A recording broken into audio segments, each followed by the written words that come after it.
Alors, très simple, geste technique, où en vrai, c'est juste une question de « j'ai pas peur ». Et là, vous me regardez tous. Rapidité, position, atterrissage, on va dire. L'atterrissage, important. Alors, faites attention. Quand on danse, des fois, on peut danser sur du parquet, des fois, on peut danser sur du bitume, des fois, on peut danser sur un lino.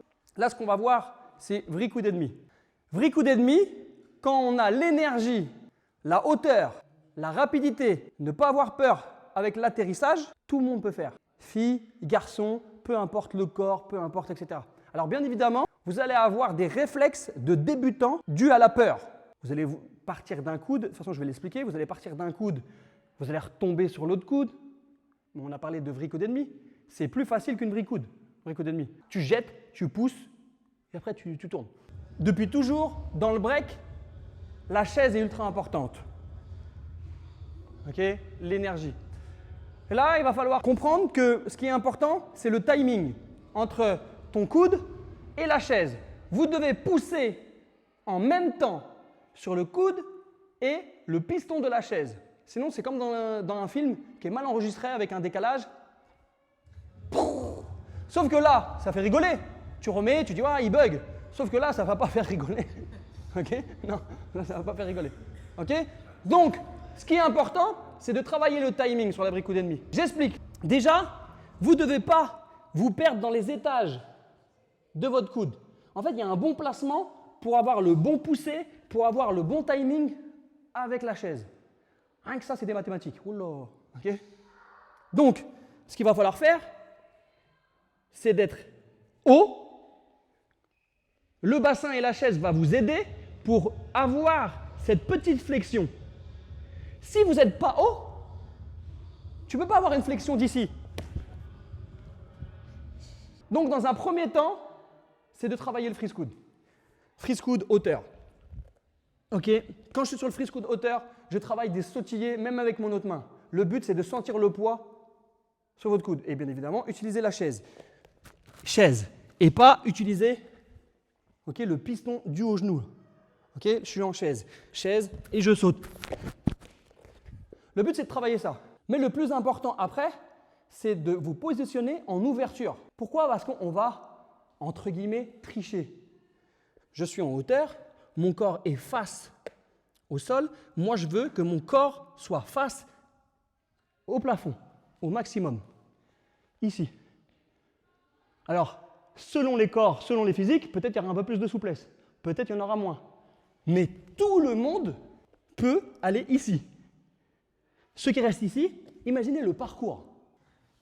Donc, ici, ce qui est important, après, en termes de sécurité, c'est d'avoir une rotation, mais pas en piqué. Parce que si tu es en I, il va falloir comprendre, ok? Il va falloir comprendre que la rotation se fait, ok? Le tour et demi se fait dans la rotation. Ce qui fait que je vais aller chercher la rotation avec ma chaise et mon piston. Ok? Piston et aller. Je vous montre les différentes étapes. Je suis ici. Je pose mon coude en hauteur. Je pose mon autre main. Je vais essayer de chercher au maximum ma souplesse, garder ma chaise et de pousser au bon moment pour revenir sur mon coude, ma main, me rattraper. Ok? C'est que du rattrapage. On est là pour travailler. Donc je suis ici. Là, je vais poser. Essayer de travailler. Ok? Là, le but, je rentre, je retombe à l'arrache, je m'en fous. Si vous n'avez jamais fait cette partie-là, vous n'avez jamais vu, je veux bien que vous arriviez à faire ça. Cherchez la hauteur et tombez. Ce n'est pas grave. Cherchez la hauteur et tombez. Après, par la suite, comprenez que vous pouvez avoir un piston avec le coude et de pousser avec la chaise. Ce qui fait que même si je n'ai pas la rotation, normalement, je peux décoller. Et ça s'appelle les nerfs. Comme une pompe. Soit tu peux faire la pompe comme ça, mais si je vous regarde de travers et je vous mets la pression, vous savez quand je ne suis pas content, tu fais ta pompe. Ben là c'est pareil, il faut que autodiscipline. Vous y allez et vous poussez. Et vous n'avez pas besoin de faire la brique coup d'ennemi pour jumper. Ici, ok? Poussez. Parce que je me dis, j'ai envie. J'ai envie. Là, je suis pause. J'y vais. Et si vous voulez avoir du piston, c'est en travaillant le piston. Maintenant, dès que j'ai compris ça, que je ne dois pas rester en piqué, il va falloir trouver l'équilibre, mais mettre l'espèce de légère diagonale pour avoir la rotation. Et en fait, quand tu pousses, ton autre bras, c'est pas fini. Hein. Il ne fait pas ça, puis tu le laisses. Ok? Ton bras, il pousse, mais en fait, il pousse pour mettre une patate. Donc c'est bizarre, parce que tu dis, attends, il faut pousser, et après, il faut mettre une patate. Non, non, non, il n'y a pas de deux temps. Si tu pousses, patate. Ok? Parce que j'ai jamais vu quelqu'un qui fait.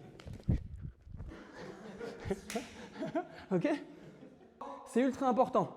Et bien sûr, vous êtes accompagné du fouet du pied pour avoir la vitesse. Piston et vitesse. Fouet et piston.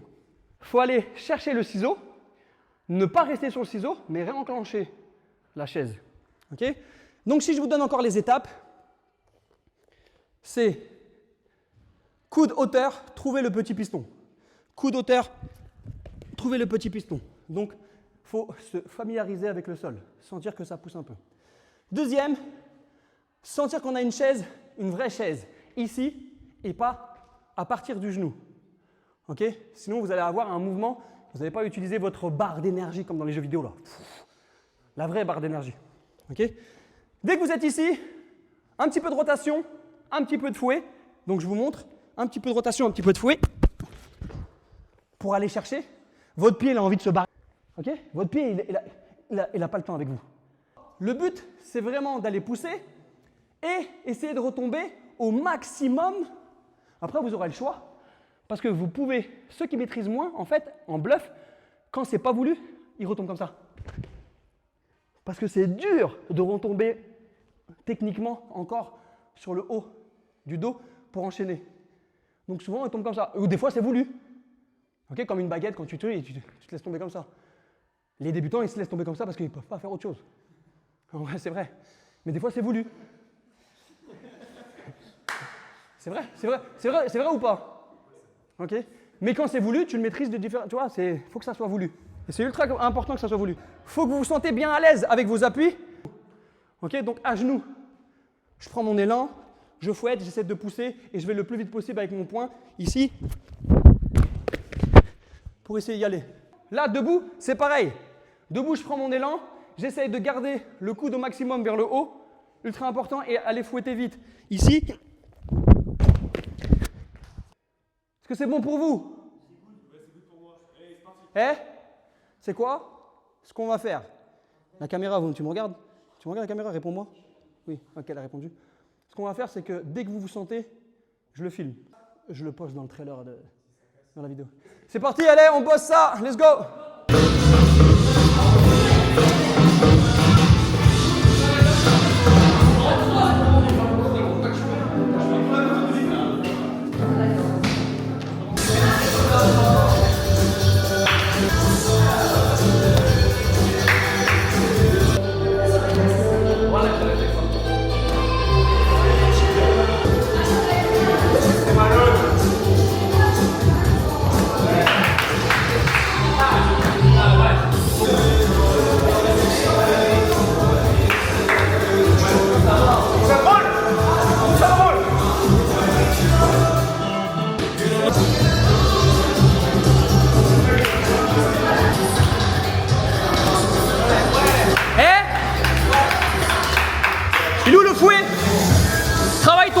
Avant de jeter, travaille ton fouet maintenant.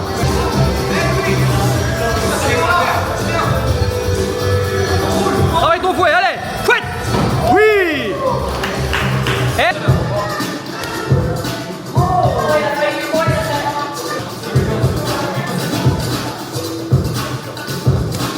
Yes.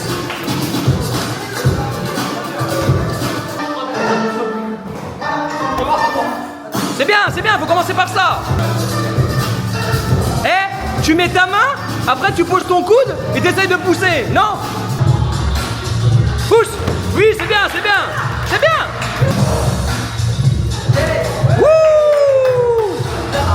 C'est bien, c'est bien.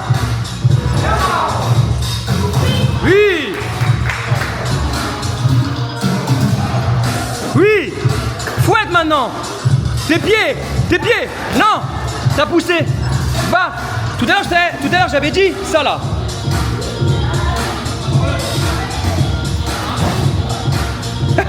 Il est à plat. Non, reste sur ton coude et pousse.